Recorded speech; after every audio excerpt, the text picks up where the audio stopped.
Renee receives a voice memo notification from her sister Amanda while cooking dinner in her small apartment. She plays it without thinking, then freezes when she hears, "Mom, you will not believe what Renee is doing now." Her stomach drops as she realizes Amanda meant to send this to their mother. Renee stands motionless as Amanda's voice continues, viciously mocking her catering dreams, her apartment, even her appearance. "She will never amount to anything," Amanda concludes with a laugh. "I do not know why we keep encouraging her delusions." Renee's knife clatters to the floor. "I never thought my life would change because of a wrongly sent voice memo. But that single mistake revealed everything I had spent years trying not to see." Growing up in suburban Pennsylvania, my sister Amanda was always the star of our family. 3 years older than me, she blazed through life collecting achievements like trophies, valedictorian, homecoming queen, student body president. Perfect Amanda, with her perfect grades, perfect friends, and perfect future. Meanwhile, I was the creative one, the dreamer, the one who would rather experiment with recipes in our kitchen than study for calculus. "Renee, why can't you be more focused like your sister?" My father, Thomas, would ask while reviewing my report card. B's and C's were never good enough in our household, not when Amanda brought home nothing but A's. Our mother, Linda, was subtler but no less preferential. "Amanda knows what she wants," she would say. "That's why she's so successful." "You need to find direction, sweetheart." Direction wasn't my problem. I knew exactly what I wanted from the time I was 14 and catered my first event, a small birthday party for my cousin Grace. The joy on everyone's faces as they tasted my handmade appetizers cemented my dream of opening a catering business someday. The problem was that my direction wasn't the one my family had chosen for me. Amanda followed her prescribed path perfectly.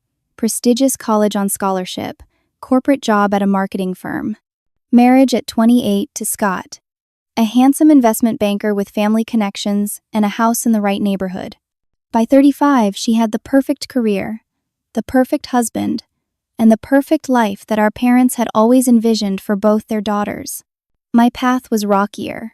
I worked hard to get into culinary school after high school, scraping together savings from waitressing jobs. 2 years in, the mounting debt became too much, and I had to drop out. Without a degree, I bounced between service jobs, working my way up from dishwasher to line cook to assistant kitchen manager at the Harvest Table, a farm-to-table restaurant downtown, all while holding on to my dream of starting my own catering business, focused on sustainable, locally sourced ingredients. Our most recent Sunday family dinner had been just 3 days before the voice memo incident. I had arrived carrying a homemade blackberry cobbler and practically bursting with excitement. After months of research and planning, I had finally completed a comprehensive business plan for my catering company. The concept was simple but personal. Memory meals, recreating family recipes with sustainable ingredients and sharing the stories behind them. "It sounds really interesting, Renee," Amanda had said, her smile not quite reaching her eyes. "But isn't the market saturated with caterers already? And farm to table is kind of trendy, do not you think? It might be a passing fad." Despite her doubts, I had shared my enthusiasm, explaining how I had already catered several small events for friends, how I had connections with local farmers, how I had calculated all the startup costs. "I think it sounds wonderful," our mother had said half-heartedly. "But maybe start smaller? Perhaps you could just do it as a hobby first?" I had gone home that night feeling deflated, but still determined. I would prove to them that my dream was viable, that I could succeed on my own terms. Then came the voice memo that changed everything. After recovering from the initial shock, I pressed play again, needing to hear every word, even as each one cut deeper than the last. "Mom, you will not believe what Renee is doing now," Amanda's voice repeated. "She actually thinks she can start a catering business, with no degree, no real experience, and no business knowledge. It is honestly embarrassing. That tiny apartment she lives in is barely bigger than our guest bathroom, and she wants to talk about running a company?" I sank into my kitchen chair as her voice continued. "And did you see what she was wearing Sunday? That thrift store dress she tried to pass off as vintage?" Scott said she looked like she was playing dress-up with clothes from the donation bin. My face burned with humiliation. I had been so proud of finding that dress, a navy blue A-line with delicate embroidery that I thought looked professional and creative.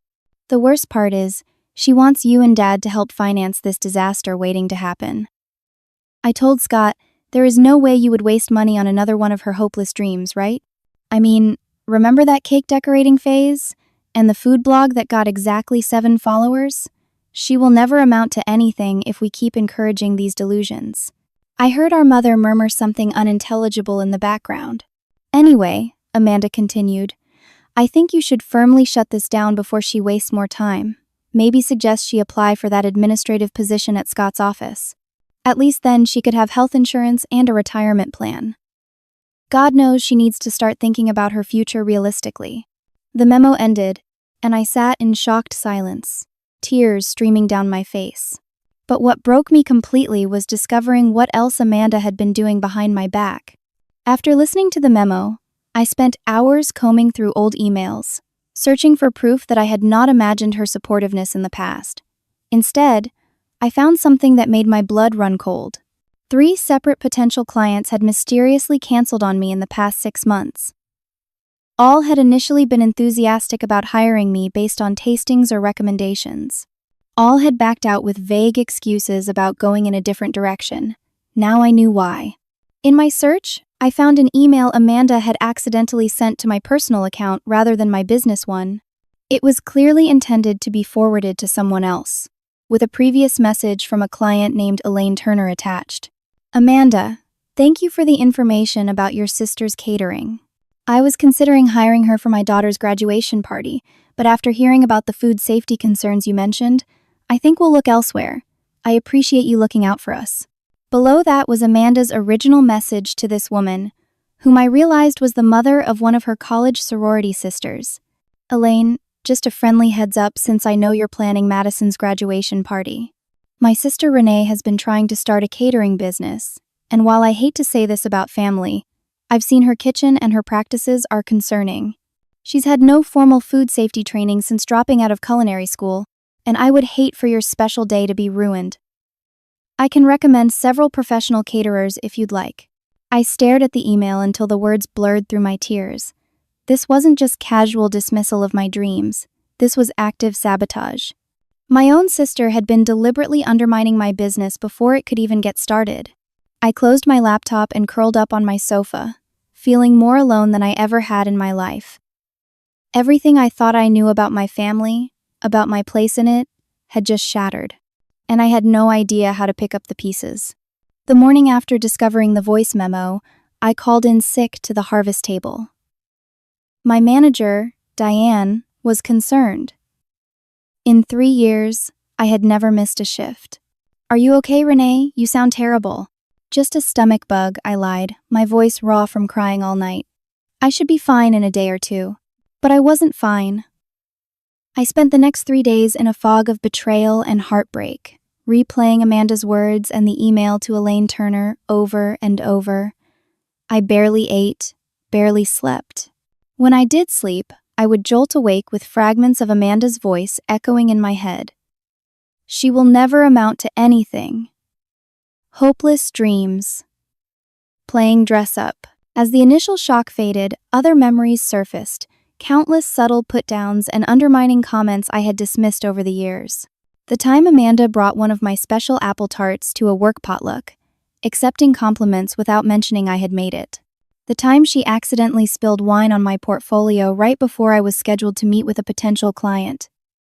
The constant suggestions that my goals were unrealistic, that I should settle for something more practical. On the 4th day, my phone rang. Amanda. For a moment, I considered not answering, but curiosity won out, and I picked up on the 4th ring. Renee, I thought you had fallen off the face of the earth. Mom said you missed Sunday dinner and weren't returning her calls. Her voice was so normal, so cheerful, as if she hadn't eviscerated my entire existence just days earlier. I've been sick, I said, surprised by how steady my voice sounded. Some kind of stomach thing. Oh, that's going around. Scott had it last month. Have you been staying hydrated? You really should get some electrolyte drinks, not just water." The casual way she dispensed advice made something twist inside me. Who was this person who could be so cruel behind my back and so falsely concerned to my face? "I'm handling it," I said. "Listen, I need to go. The delivery guy is at the door with my medicine." "Okay, feel better. Oh, before you go, did Mom tell you about our news? Scott is being considered for a huge promotion.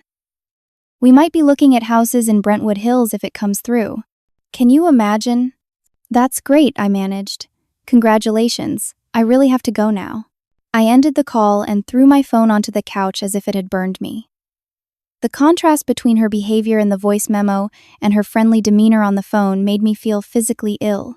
It was all an act, all of it, and I had been too trusting to see it. That night, something shifted inside me. Instead of crying, I started researching. If Amanda thought my catering business was a joke, if my family saw me as nothing but a failure waiting to happen, then I would prove them wrong. I would succeed so spectacularly that they couldn't possibly dismiss me again. I spent hours online, studying successful catering businesses, analyzing their websites, their menus, their marketing strategies. I looked up business courses, food industry trends, sustainable farming practices, and then, around 3 in the morning, I stumbled upon something unexpected. A culinary business accelerator program in Austin, Texas. The program offered mentorship, commercial kitchen space, business development resources, and networking opportunities for food entrepreneurs. The next cohort was starting in just 6 weeks, with applications due in 10 days. The acceptance rate was under 15%. Without overthinking it, I began filling out the application. I detailed my culinary background, my experience at the harvest table, my vision for memory meals. I wrote passionately about the connection between food and family stories, about sustainability and local sourcing, about creating dining experiences rather than just meals. I attached photos of dishes I had created and testimonials from the small events I had catered. At dawn, exhausted but oddly energized, I submitted the application. I expected nothing. The applicants would be professionally trained chefs, experienced restaurateurs, people with investors already lined up. Not a 32-year-old culinary school dropout with a half-formed business plan and a wounded heart, but the act of applying, of putting my dream on paper and sending it out into the world, felt like a tiny rebellion against Amanda's certainty that I would fail. As the sun rose, I made another impulsive decision. I opened a private browsing window and typed Scott Harrison Investment Banker into the search bar, curious about this perfect husband with his perfect career who had apparently mocked my thrift store dress. What I found stunned me. On a financial industry forum, there was a post from 3 months ago by a user named Scott H. with Scott's exact profile picture. I desperately needed advice. I was terminated from Meridian Capital last month for an alleged ethics violation involving client accounts. Nothing criminal, but it's effectively blacklisted me in the industry. We're 3 months behind on our mortgage, and I haven't told my wife how bad things are. She comes from a family where appearances are everything, and I don't know how to tell her we might lose the house. Has anyone successfully transitioned from investment banking to another field that pays comparably? We're drowning in debt from our lifestyle, and I'm running out of excuses for why I'm working from home every day. I stared at the screen, unable to process what I was reading. Scott had lost his job 3 months ago. There was no promotion. They were in financial trouble, and Amanda had no idea. The perfect life my sister had lorded over me was a facade, as false as her supportive smiles and encouraging words. She was living in a house of cards while mocking my small but honest apartment, criticizing my secondhand clothes while her designer wardrobe was being funded by credit card debt she didn't know about. I should have felt vindicated. Instead, I felt an odd mix of pity and determination. I closed my laptop and went to bed, sleeping soundly for the first time since receiving the voice memo. When I woke up, I had an email waiting for me that would change everything. The email arrived at 2:15 in the afternoon. Just as I was finally dragging myself out of bed after my all-night research session. Dear Miss Williams, congratulations. We are pleased to inform you that you have been accepted into the Rising Star Culinary Business Accelerator program in Austin, Texas. I read the email 3 times, convinced it was a mistake. Out of hundreds of applicants, they had selected me.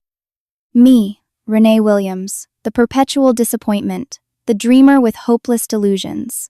The program would provide 3 months of intensive business training, access to commercial kitchen facilities, mentorship from established culinary entrepreneurs, and opportunities to showcase my concept to potential investors. There was just one catch. I needed to confirm my place within 48 hours and arrive in Austin in exactly 6 weeks with enough funds to cover living expenses and initial business costs. The accelerator provided the resources and connections, but participants were expected to have some seed money of their own. I did a quick calculation. Between my meager savings and selling my car and most of my possessions, I might have enough to survive for 3 months in Austin. But there would be nothing left for actual business expenses. I would need a loan. The first bank I approached, where I had been a customer for 12 years, rejected my application within 24 hours. Insufficient collateral and business experience, the form letter explained. The second bank, a smaller local institution, was more receptive.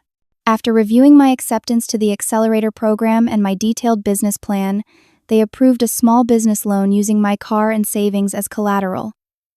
The interest rate was high, but it was my only option. With the loan secured, I began methodically dismantling my life in Pennsylvania. I gave notice at my apartment, donated clothes and books I couldn't take with me, and resigned from the harvest table. Diane was surprised but supportive. "You've been talking about your own business for years," she said. "It's about time you went after it. We'll miss you. But this is your chance." Her genuine encouragement made my throat tight with emotion. Why couldn't my own family have been this supportive? I refined my business plan, focusing on the memory meals concept. The core idea was simple: working with clients to recreate and elevate cherished family recipes, then serving them with the stories that made them special. Farm-to-table ingredients would give classic dishes new life, and each meal would come with beautifully designed recipe cards sharing the history behind the food. As my departure date approached, I had one last obligation: Sunday dinner with my family. I had missed the previous one due to my illness, and skipping 2 in a row would raise too many questions. So I went, armed with a simple cover story. I was taking a 2-week vacation to clear my head and think about my future. Nothing about Austin, nothing about the accelerator program, nothing about my plans to leave Pennsylvania indefinitely. The dinner proceeded exactly as I had expected. My parents asked perfunctory questions about my job at the harvest table, my father making his usual comments about how I could do so much more with my life. Amanda dominated the conversation with stories about her marketing firm's latest big client and Scott's work successes. Looking at Scott now, I could see the strain around his eyes, the way he flinched slightly when Amanda mentioned house hunting in Brentwood Hills. "We're just waiting for the official promotion announcement," she said, squeezing Scott's hand. "Right, honey?" Scott nodded, his smile not reaching his eyes. "It's looking promising," he said vaguely. Amanda turned to me with that familiar condescending smile. "So, Renee, have you thought any more about that administrative position I mentioned? The benefits package is really excellent, and you'd have actual weekends off, not restaurant hours." I took a sip of water, buying time to control my expression. "Actually," I said, "I'm taking some time off. A little vacation to think about next steps." My mother perked up. "That's wonderful. Where are you going?" "Not too far, I hope." "Just a road trip," I lied. 2 weeks to clear my head. I've already given notice at the restaurant." My father frowned. "You quit your job to take a vacation? That seems irresponsible, Renee." "It was time for a change anyway," I said with forced lightness. "Sometimes you need a fresh perspective." Amanda looked skeptical. "Well, just don't blow all your savings. You're not getting any younger. And your retirement account must be practically non-existent with those restaurant wages." I nodded pleasantly, thinking of the acceptance email sitting in my inbox, the loan papers signed and processed, the one-way bus ticket to Austin purchased. In 6 days, I would be gone, and none of them would know where I was until I was ready to tell them. After dinner, while helping my mother clear the table, I overheard her in the hallway, speaking quietly on the phone. I froze when I realized she was talking to Amanda, who had stepped outside to take a call moments earlier. "I know Renee isn't as successful as you," my mother was saying. "We've always known you were the one who would really make something of yourself. I just wish she would listen to your advice more. You've done so well, and she could learn so much from you if she wasn't so stubborn about doing things her own way." I stood in the dining room, plates in hand, as pieces of my heart I didn't even know were still intact, shattered completely. It wasn't just Amanda who saw me as a failure. My own mother, who had always claimed to support both her daughters equally, had just confirmed what I had suspected for years. In their eyes, I would always be second best. The perpetual disappointment, the cautionary tale. I quietly set down the plates, slipped out to the kitchen through the other door, and texted my father that I wasn't feeling well and had called a rideshare to take me home. I couldn't bear another minute in that house, pretending everything was fine when now I knew beyond any doubt that it never had been. 6 days later, I boarded a bus to Austin with 2 suitcases containing everything I hadn't sold or donated. I left no forwarding address, changed my phone number, and created new email and social media accounts. The only person I told the truth to was my cousin Grace, swearing her to secrecy but wanting someone to know where I was in case of a genuine emergency. As the bus pulled away from the station, I felt equal parts terrified and exhilarated. For the first time in my life, I was completely on my own, free from the weight of family expectations and comparisons.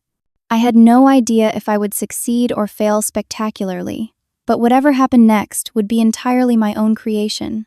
The bus ride to Austin took 22 hours, with transfers in Pittsburgh and Nashville. I spent most of it staring out the window, watching familiar landscapes give way to places I had never seen before. Each mile put more distance between me and the life I was leaving behind, between the Renee who had always sought approval and the Renee I wanted to become. For the first week in Austin, I stayed in a cheap extended stay motel on the outskirts of the city. My room had a musty smell, flickering fluorescent lights, and a kitchenette with 2 burners that worked intermittently. At night, I could hear arguments through the thin walls and the constant drone of traffic from the nearby highway. It was a far cry from even my modest apartment back home, and there were moments, especially in those first dark nights, when I questioned everything. Had I made a colossal mistake? Was Amanda right about my hopeless delusions?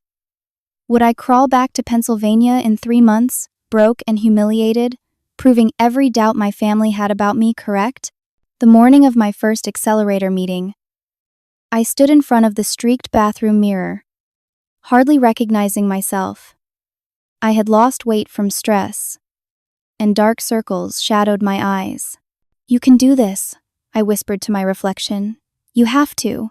The Rising Star Culinary Business Accelerator was housed in a renovated warehouse in East Austin. Walking into the industrial chic space filled with 15 other culinary entrepreneurs, I felt like an imposter. Everyone seemed so confident, so polished, so sure of their concepts.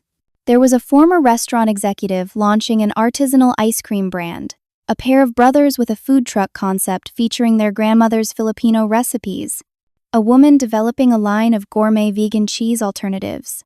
And then there was me, with my secondhand clothes and half-formed memory meals idea, feeling like I had somehow snuck in through the back door. Our program director, Javier, gathered us in a circle and asked each person to introduce themselves and their concept in 60 seconds. As my turn approached, my heart hammered so hard I was sure everyone could hear it. When Javier nodded at me, I took a deep breath and spoke. "I'm Renee Williams from Pennsylvania.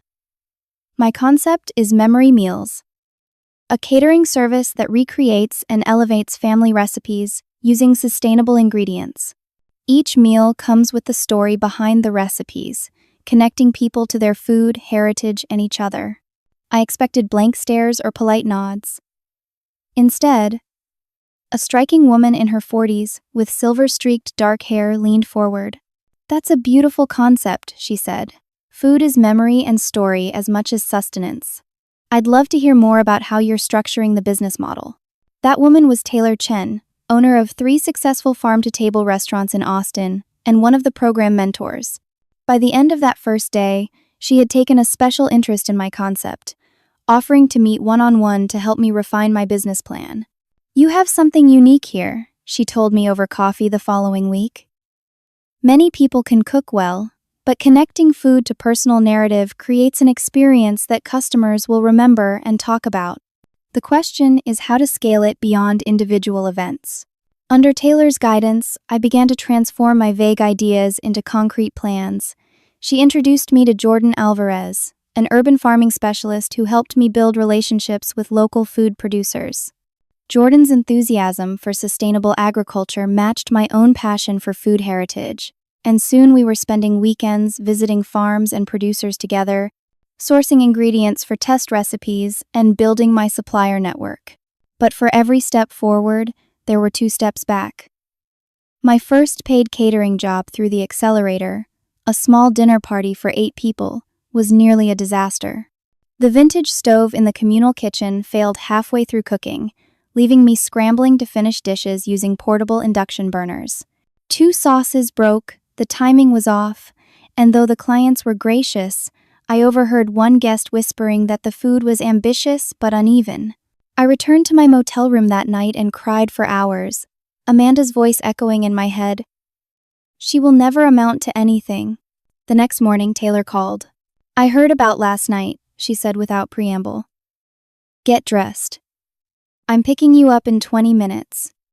We're going to talk about what went wrong and how to fix it." Over breakfast tacos at her favorite local spot, Taylor dissected the evening with clinical precision. Not to criticize, but to problem solve. Commercial kitchens fail. Ingredients don't behave. Timing gets thrown off. The difference between an amateur and a professional isn't that the professional never makes mistakes, it's that they know how to recover from them. She shared stories of her own early disasters, including a wedding where she accidentally used salt instead of sugar in the cake. "I wanted to die," she admitted. "Instead, I stayed up all night baking a new one and delivered it to their hotel the next morning with a note and a bottle of champagne." They're still customers 15 years later. With Taylor's mentorship and Jordan's growing friendship, I slowly found my footing.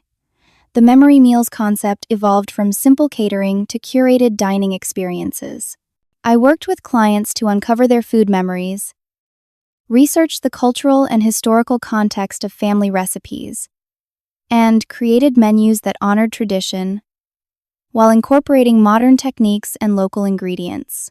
Each event included beautifully designed memory cards with the recipes and their stories, becoming keepsakes that extended the experience beyond the meal itself. Word began to spread. Small events led to larger ones. A feature in a local food blog brought new clients. The Accelerator program connected me with resources I never would have found on my own.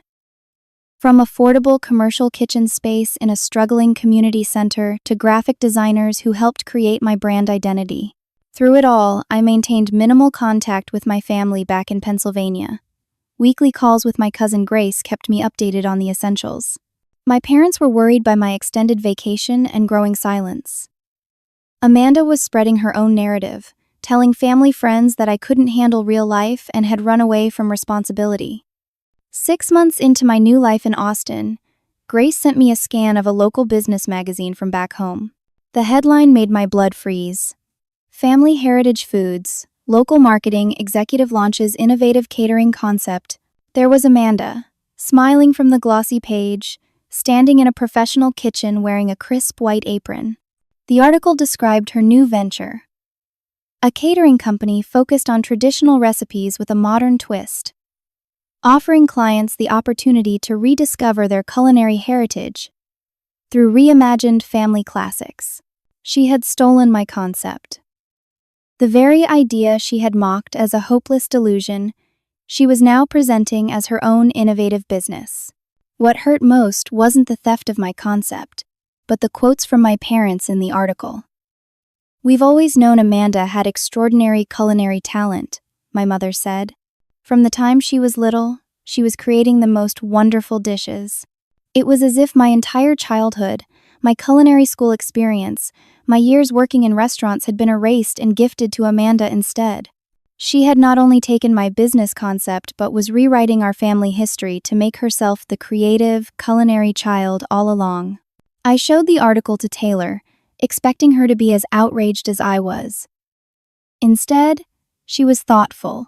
"This is actually good news," she said finally. "Good news? She stole my entire concept," Taylor nodded. "Which means your idea is good enough to steal. And it confirms you were right to leave. But here's the difference.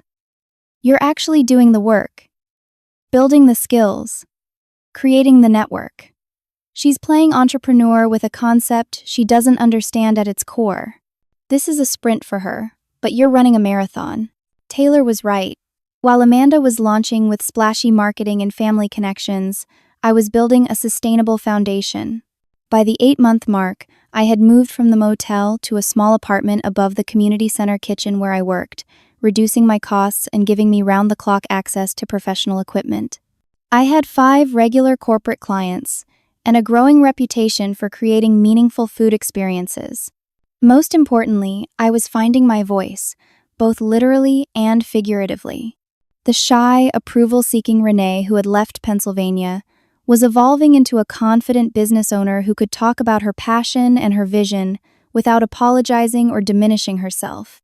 One evening, as Jordan and I were cleaning up after a successful catering job, he hesitated before asking, "Have you told your family what you're really doing here? About all you've accomplished?" I shook my head. "They'll find out when I'm ready for them to know, not before." He nodded, understanding without pressing further. "Well, for what it's worth, I think what you've created is something special. And whoever couldn't see that before was missing out." His words warmed me more than I expected. For the first time in nearly a year, I went to bed that night without hearing Amanda's voice in my head, without seeking approval from parents who had never given it freely. Instead, I fell asleep planning tomorrow's menu, dreaming of new recipes and the stories they would tell. 1 year after leaving Pennsylvania, Memory Meals had transformed from a concept into a legitimate, growing business. What began as a one-woman operation had evolved into a team of 5, myself, 2 part-time chefs, an event coordinator, and a business manager who handled bookings and logistics. We operated out of the now-renovated community center kitchen, which I had helped restore in exchange for reduced rent. My small apartment above the kitchen had become a cozy home, decorated with vintage cooking implements and framed recipe cards from clients who had shared their family histories with me. The walls that had once felt like a temporary shelter now held the evidence of a life being built with purpose and joy. The turning point for Memory Meals came unexpectedly. A local tech company hired us to cater a 3-day executive retreat, wanting something more meaningful than standard corporate fare. I designed a menu that told the story of Austin's food history, from indigenous ingredients to current farm-to-table innovations. Each meal included cards explaining the significance of the dishes and the local producers who had contributed. The CEO was so impressed that she hired us for all their company events and recommended us to her network. Suddenly, Memory Meals had regular corporate clients who valued our unique approach and were willing to pay premium prices for an experience rather than just food. I expanded the business model beyond catering. We offered cooking workshops where participants learned to make their own family recipes using professional techniques. We created custom cookbooks for families wanting to preserve their culinary heritage. We even launched story dinners, intimate events where strangers came together to share meals and the memories attached to them. My approach to growth was careful and deliberate. Unlike Amanda, who I learned through Grace had taken on significant debt to launch family heritage foods with all the bells and whistles, I expanded only when we had the revenue to support it. We purchased a food truck, not for street service, but as a mobile kitchen for events in locations without adequate facilities. We hired staff only when we consistently had more work than we could handle. My business philosophy was simple. Authentic connections first, profit second. Ironically, this approach proved more financially sustainable than the aggressive growth model Amanda was pursuing back home. While she was spending heavily on marketing and appearances, We were building loyalty and word-of-mouth referrals that cost nothing but delivered more valuable clients. As Memory Meals grew, so did my visibility in the Austin food scene. Local magazines featured our unique concept. Food blogs covered our story dinners. When a popular Texas lifestyle magazine did a spread on innovative food entrepreneurs, my photo and story appeared alongside established chefs and restaurateurs. The ultimate validation came when Memory Meals was nominated for Austin's Best New Food Entrepreneur Award, a recognition given annually by the city's Chamber of Commerce. The nomination alone brought a flood of new inquiries, and when we actually won, beating out concepts with much larger budgets and marketing campaigns, it felt like a definitive response to everyone who had ever doubted me. Standing at the podium, accepting the award, I thought about the voice memo that had set this journey in motion. "She will never amount to anything," Amanda had said. Looking out at the audience of respected food industry professionals applauding my success, I felt not vindication, but a sense of peace. This moment wasn't about proving Amanda wrong, it was about proving myself right. "Food is more than sustenance," I said in my acceptance speech. "It's memory and connection, heritage and innovation."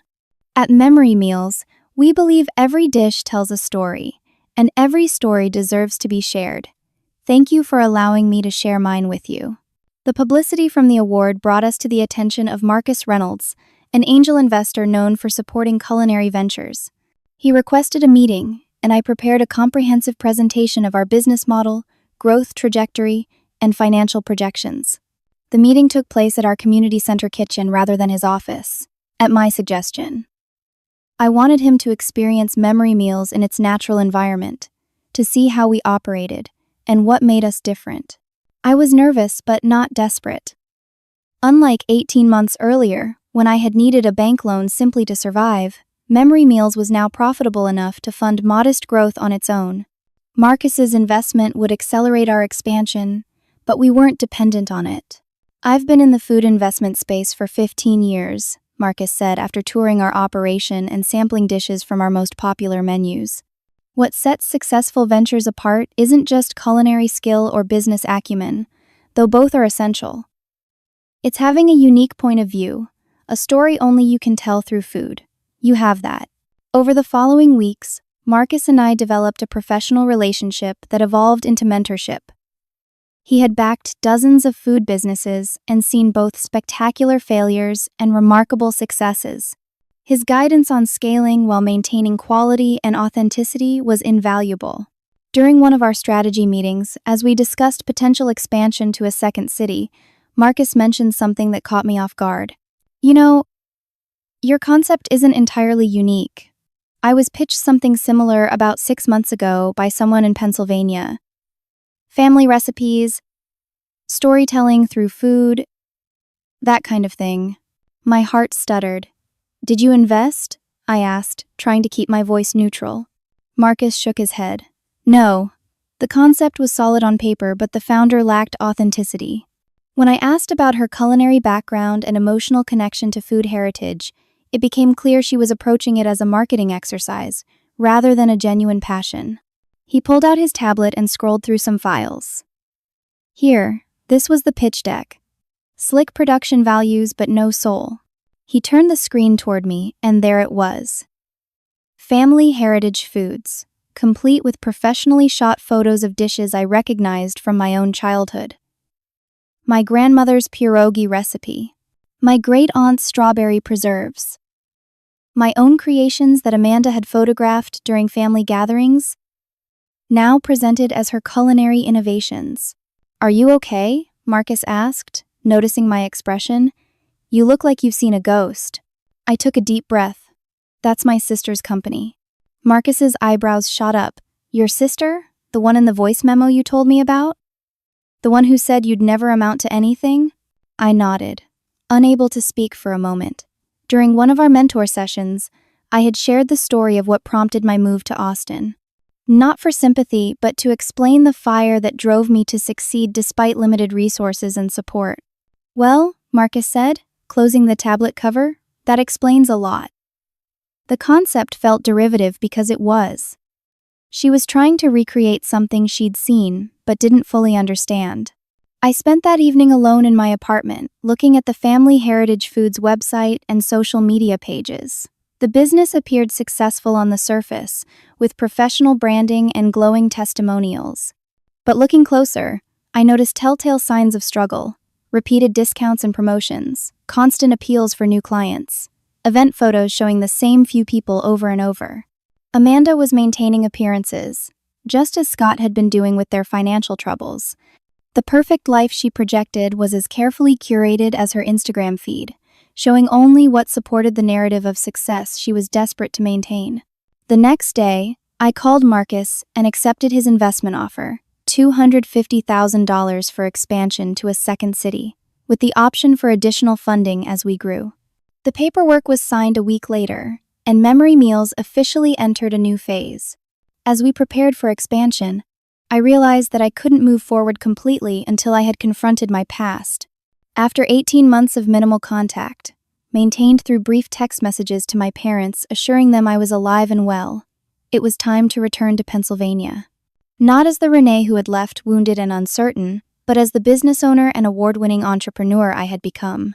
Not to seek approval or acceptance, but to close a chapter that had remained unfinished.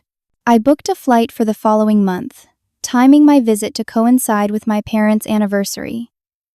I would surprise them with a visit and finally reveal the truth about my extended vacation. What I didn't expect was how that visit would force everyone in my family to confront truths they had spent years denying, or how it would ultimately reshape relationships that I had thought were beyond repair. After 18 months away with only sporadic, minimal communication, I flew back to Pennsylvania on a crisp fall morning. I had told no one I was coming, not even Grace, wanting the element of surprise to prevent any rehearsed reactions from my family. I rented a car at the airport and drove slowly through the familiar streets of my hometown, seeing everything with new eyes. The local diner where I had waitressed during high school. The community college where I had taken my first culinary classes before applying to proper culinary school. The park where I had set up a small booth at the farmer's market, selling homemade pastries to earn extra money for textbooks. This place had shaped me, but it no longer defined me. That realization brought an unexpected sense of peace. I arrived at my parents' house just after 5, knowing they would likely be home preparing dinner. My father's car and mother's SUV were both in the driveway, confirming they were there. Taking a deep breath, I rang the doorbell, instead of using my old key, symbolically acknowledging that I was now a visitor rather than a resident. My mother opened the door, her expression transforming from polite curiosity to shock. "Renee?" she whispered, as if seeing a ghost. "Oh my God, Renee!" She pulled me into a tight embrace, her body shaking with sobs. Over her shoulder, I saw my father emerge from the living room, confusion, giving way to disbelief and then joy as he recognized me. "Where have you been?" my mother asked, pulling back to look at me. "We've been so worried. Your text said you were fine, but you never answered our calls or told us where you were living or what you were doing." "I know," I said simply. "I needed time and space to figure some things out, but I'm here now and I have a lot to tell you." She ushered me inside, still holding my arm as if afraid I might disappear again. My father joined us, his usual stoic demeanor softened by evident relief. "You look different," he said, studying me more. "Confident?" I suggested. He nodded. "Yes, that's it, and healthy. You're glowing." My mother couldn't stop touching me, straightening my collar, pushing hair from my face like I was still a child. "Are you hungry?" I was just starting dinner. "Nothing fancy, just roast chicken, but there's plenty." "That sounds perfect," I said. "Can I help?" The three of us moved to the kitchen, falling into old patterns of meal preparation that felt both familiar and strange after so long away. I noticed small changes in the house: new curtains in the kitchen, a different coffee maker, updated family photos on the wall, including several of Amanda and Scott at what appeared to be business functions. "So," my father said as we worked, "are you going to tell us where you've been all this time? Why the secrecy?" I was about to answer when the doorbell rang again. My mother looked confused. "That's odd. We're not expecting anyone." She went to answer it, and I heard the unmistakable sound of Amanda's voice in the hallway. Sorry to drop by unannounced, but Scott has a late meeting and I thought I'd see if you wanted company for dinner. Actually, my mother said, her voice tight with what sounded like panic, we have a visitor. Oh? Who? And then Amanda was standing in the kitchen doorway, staring at me with undisguised shock. She looked almost the same as when I'd left, perhaps a bit thinner, her clothes as impeccable as ever. But there was a new tightness around her eyes, a hint of strain beneath her perfect makeup. Renee? She said flatly. What a surprise. Hello, Amanda, I replied, maintaining eye contact until she looked away. Well, my mother said with false brightness, isn't this wonderful? Both my girls here for dinner. Let me set another place. The tension in the room was palpable as we all took seats around the dining table. My father, clearly uncomfortable with emotional situations, tried to fill the silence. So Renee was just about to tell us where she's been living all this time. All eyes turned to me. I took a sip of water, gathering my thoughts. I've been in Austin, Texas, I said. I was accepted into a culinary business accelerator program shortly before I left. I've spent the last year and a half building my catering company there. My mother's fork clattered against her plate. A catering company? But why didn't you tell us? We would have supported you. I met her gaze steadily. Would you? The last time I mentioned my catering plans, you suggested I do it as a hobby while getting a real job. My father shifted uncomfortably. We were just concerned about your financial stability. The restaurant industry is notoriously difficult. I know, I acknowledged, and it has been difficult, but also incredibly rewarding. I turned to Amanda, who had been uncharacteristically quiet. My company is called Memory Meals. We specialize in recreating and elevating family recipes using sustainable ingredients, while sharing the stories behind the food. Amanda's face paled slightly. That's quite similar to my concept. Amanda's face paled slightly. Yes, I agreed, it is. A heavy silence fell over the table. My mother, sensing conflict, quickly changed the subject. You look so different, Renee. So polished, and you've lost weight. Actually, I've gained weight since I first moved to Austin, I said. The first few months were stressful, and I wasn't eating properly. Now I'm healthier than I've ever been. And your business? My father asked, genuine curiosity in his voice. Is it successful? Yes, I said simply.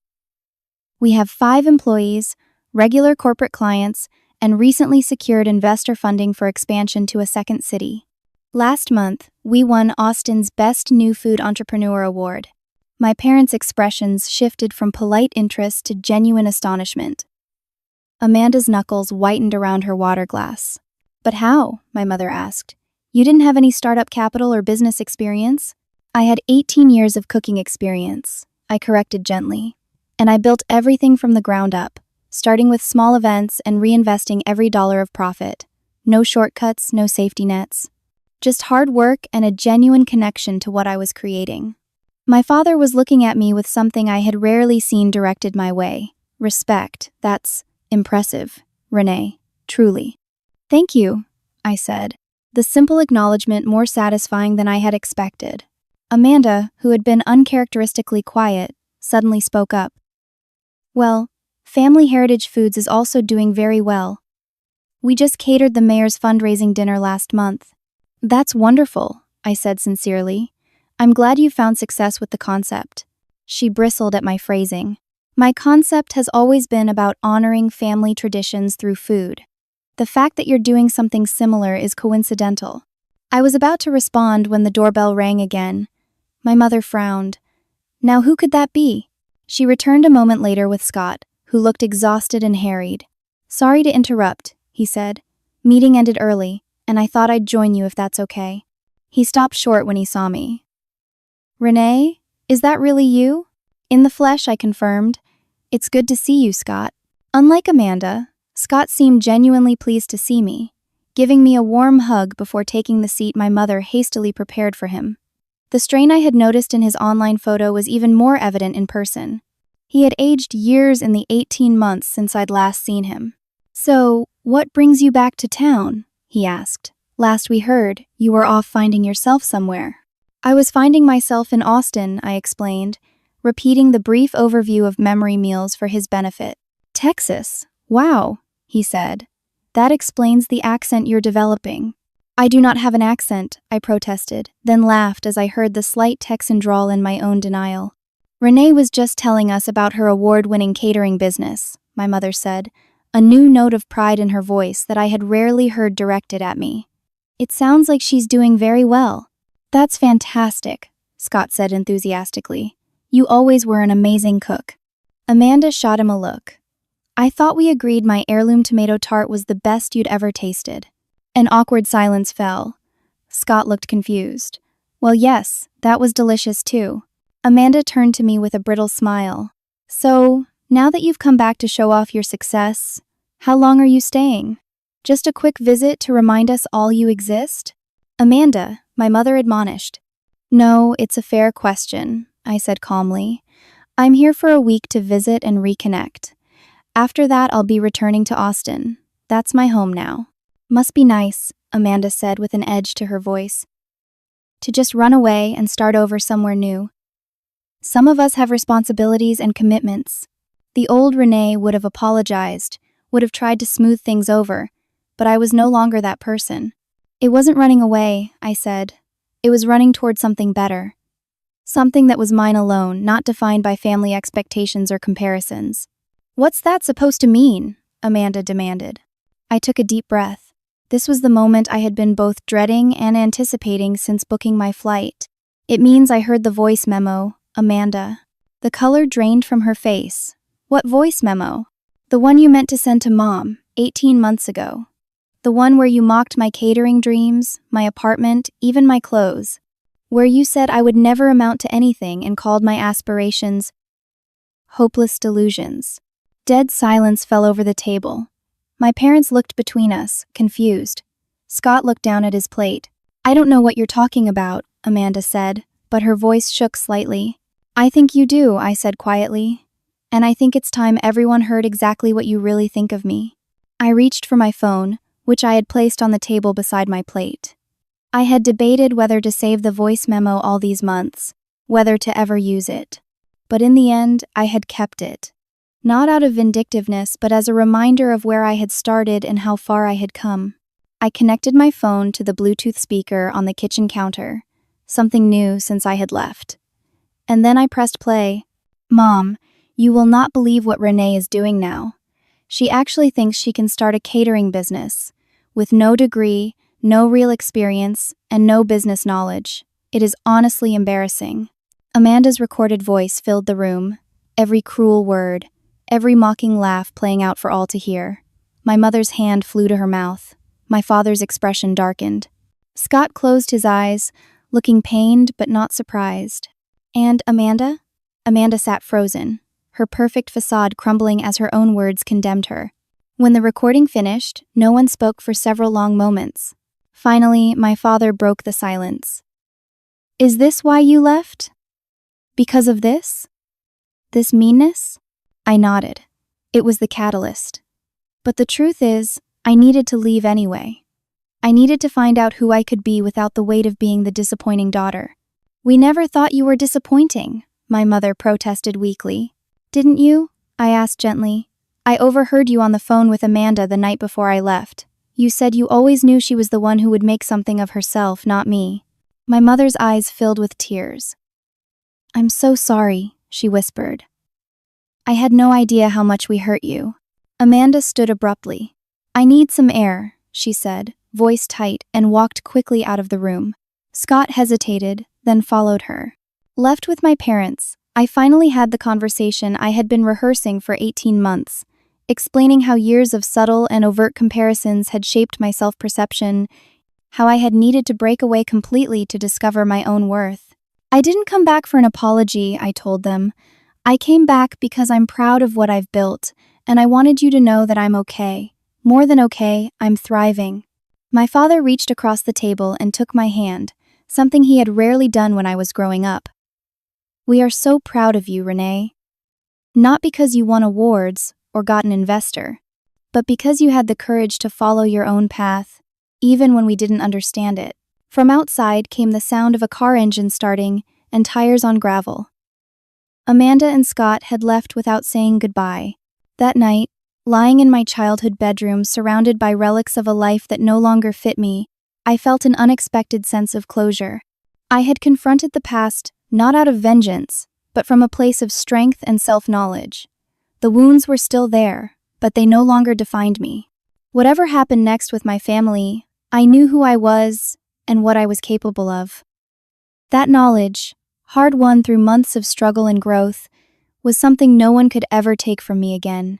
I stayed in Pennsylvania for 2 weeks rather than the planned one, spending time rebuilding relationships with my parents on new, healthier terms. My father took a genuine interest in my business, asking thoughtful questions about my growth strategy and operations.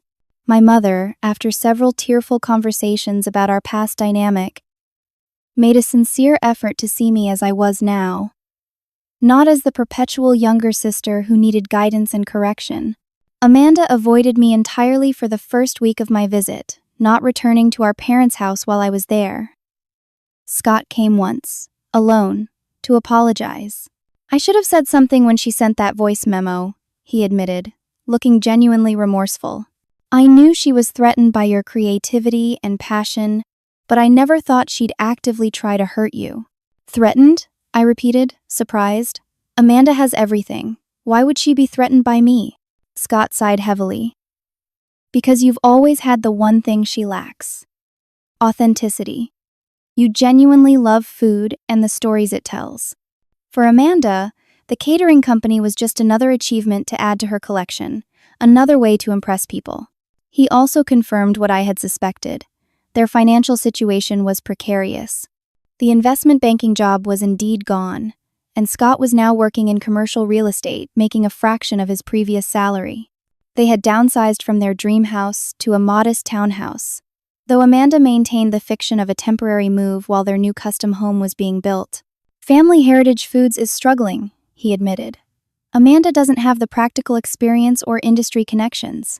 She's funding it with credit cards and family loans, trying to match a level of success that took you 18 months to build." I felt a complex mix of emotions, vindication, certainly, but also genuine sadness for the sister who had felt she needed to tear me down to elevate herself.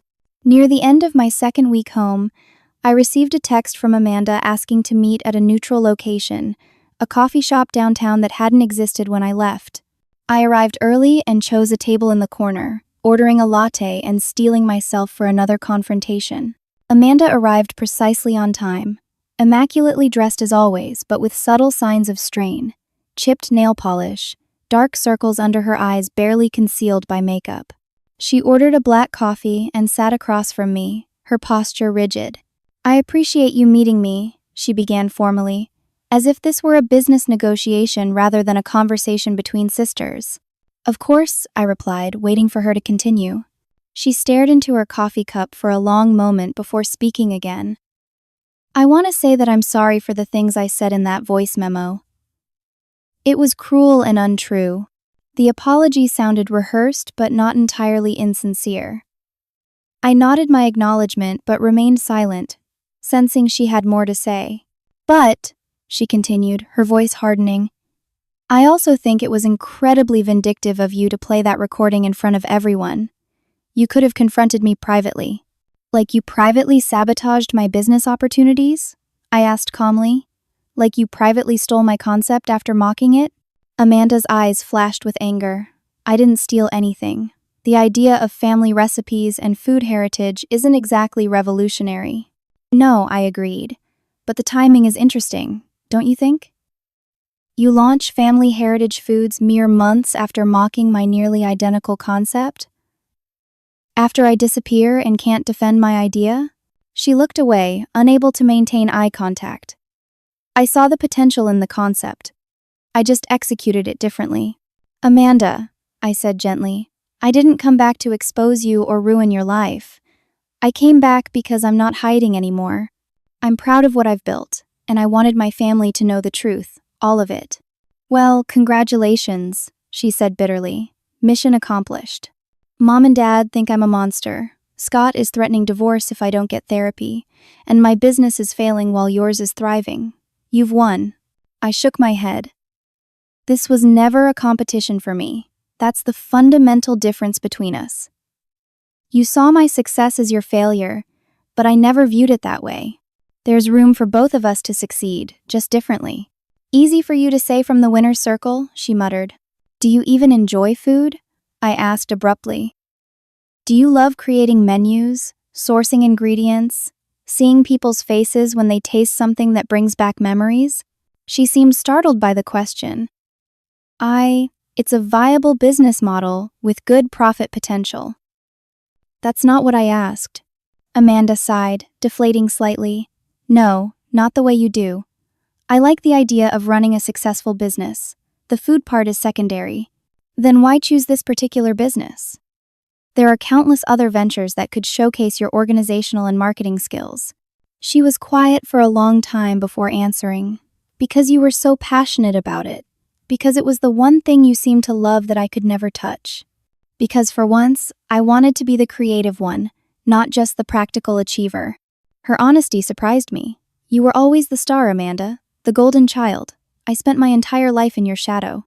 And I spent my entire life terrified of failing, she countered. At least you were free to pursue what you loved. I was trapped by expectations of perfection. We sat in silence, two women in their 30s finally seeing each other clearly for perhaps the first time. What happens now? She finally asked. You go back to your award-winning business in Austin, and I stay here with my failing copycat venture and crumbling marriage? That depends on you, I said, but I think we could start by being honest with each other, real sisters, not competitors or enemies. Amanda looked skeptical. After everything that's happened? I'm not saying it will be easy, I acknowledged. Trust has to be rebuilt, but I'm willing to try if you are.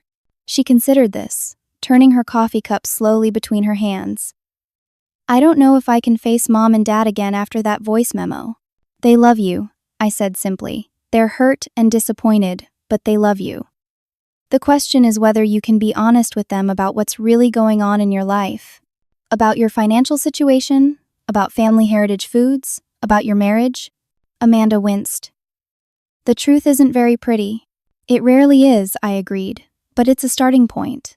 We parted with no dramatic reconciliation, no tearful hugs, just a tentative agreement to keep communicating, to try to build something new from the ashes of our old relationship. 6 months later, back in Austin, Memory Meals had expanded to a third city, with Marcus's continued backing. We had a thriving business, a growing reputation, and a waiting list of clients. My apartment above the kitchen had been transformed into Memory Meals headquarters, and I had moved into a small but charming house with a garden where I grew herbs and vegetables for special events. My parents had visited twice, eager to see the business I had built and genuinely supportive in a way they had never been before. My father had even invested a small amount in our third city expansion, not because I needed the money, but because he wanted to be part of what I had created. Amanda had taken a different, but equally challenging path. After our coffee shop meeting, she had finally been honest with our parents about their financial situation and the struggles with family heritage foods. She had started therapy to address her competitive nature and need for external validation. She and Scott had downsized again and were working through their issues in couples counseling. Most surprisingly, Amanda had closed Family Heritage Foods and taken a position with a nonprofit organization that taught cooking skills to underprivileged youth. For the first time, she was using her organizational talents to support others' culinary dreams, rather than pursuing status or acclaim. She had even called me for advice on creating a curriculum that honored the cultural food traditions of the diverse communities they served. Our relationship remained complex and sometimes difficult, but it was honest in a way it had never been before. We spoke monthly, sharing successes and setbacks with a new openness that would have been unimaginable 2 years earlier. As for me, I had discovered something unexpected through this journey. The greatest satisfaction came not from my own success, but from helping others find their culinary voice. I established a small business grant for female entrepreneurs from disadvantaged backgrounds, offering not just funding but mentorship. Much as Taylor had mentored me, my first grant recipient was a young woman named Alicia, who had a unique concept for heritage grain baking, but no formal training or family support. Seeing her evolve from uncertain beginner to confident business owner brought me a deeper fulfillment than any award or recognition. "I never thought someone would believe in my idea," Alicia told me one evening as we refined her business plan. "Everyone said it was too niche, too personal." "The personal is what makes it powerful," I told her. "Your passion for these traditional methods is what will set you apart." As I spoke those words, I realized how far I had come from the wounded woman who had fled Pennsylvania after hearing her sister's cruel assessment. The journey hadn't been about proving Amanda wrong. It had been about proving myself right, about honoring my own vision even when those closest to me couldn't see its value. The greatest lesson I learned through all of this was that the opinions of others, even those closest to you, don't determine your worth. The greatest victory isn't proving others wrong, but discovering your own strength. Sometimes the people who should believe in you most are the least able to see your value. Success isn't about revenge, it's about building the life they said you never could, and then helping others do the same. Every memory meal we create now includes a card with the recipe, the story behind it, and a simple message. Honor your own path. Your unique story deserves to be told. Have you ever had someone close to you doubt your dreams or abilities? How did you respond to their lack of faith? I would love to hear your stories in the comments below. And if this story resonated with you, please like, subscribe, and share it with someone who might need to hear that their unique vision matters, even when others can't see it yet. Thank you for listening, and remember that the strongest growth often comes after the deepest wounds.